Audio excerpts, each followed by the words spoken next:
HARI is Chari అయ్య బాబోయ్ చేస్తా అంటే గుండె చోరీ.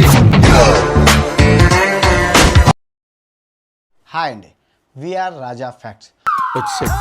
ఏంట్రా ఒక ఉగ్రవాది, ఒక నరరూప రాక్షసుడు, ఓరి నాయనో వీడు ఈ టైప్ లో తగిలాడేంటి?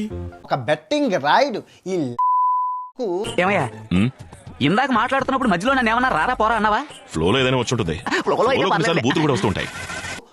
ఎడ్యుకేషన్ పేరుతో జనాల్ని మోసం చేస్తున్నాడు. జనాన్ని మోసం చేయడం తప్పు కదరా. మోసపోవడం వాళ్ళ తప్పు కానీ మోసం చేయటం నా తప్పు ఎలా అవుతుంది? ఏదోటి నీళ్ళొద్దే. ఎటువంటి దరిద్రుడు అంటే రామాయణం గురించి చెప్తాడు, బెట్టింగ్ యాప్ని ప్రమోట్ చేస్తాడు. మహాభారతం గురించి చెప్తాడు, బెట్టింగ్ యాప్ని ప్రమోట్ చేస్తాడు. నువ్వు వేసే యాశాలకి చేసే పళ్ళకైనా సంబంధం ఉందేంట్రా? అసలే సార్ మా అమ్మ కూడా అదే అంటది. ఈ రోజు బెట్టింగ్ యాప్ ప్రమోట్ చేసిన ఎవడైనా ఉన్నాడు అంటే యూట్యూబ్ లో కొడుకే. నువ్వెక్కడ దాపురించావురా? నేను నీకేం అపకారం చేశాను రా? పసిగా సబ్స్క్రైబర్ని అన్యాయం చేసే ఎదవ అంటే నన్ను వెధవ అనేస్తారా? అవునరా దొంగ వెధవా. నువ్వు ఇంట్లో కూర్చొని చెప్తావే, సిగ్గు లజ్జ ఏమైనా ఉందా చెప్పు? నీకు అసలు సిగ్గు, శరం, బుద్ధి, జ్ఞానం, రోషం, పౌరుషం, మానం, మర్యాద ఏమైనా ఉన్నాయా?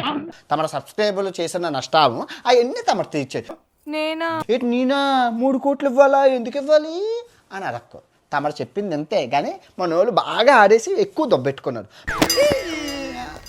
గాలికి పోయే కప్ప గుట్టకి తగిలించుకోవడం ఇదే. మరి తమర వల్లే నష్టం జరిగింది కాబట్టి తమరే తీర్చాలి, లేదంటే జైల్లో బొక్కలో కూర్చోవాలి. మావా నా పని అయిపోయింది అల్లుడు, అయిపోయింది. అరే ఇంట్లో కూర్చొని సొల్లు చెప్పే ఎదవన్నారు. ఎదవికి నేను మరీ అంత ఎదవలా కనపడుతున్నారా? అంత దరిద్రుడు ప్రపంచంలో ఉండదు. అన్ని సర్వ రోగాలు నీకే రావాలి. నేను భగవంతుని కోరుకుంటున్నాను. భగవంతుడు అన్నవాడు ఉంటే అన్ని రోగాలు నీకే రావాలి.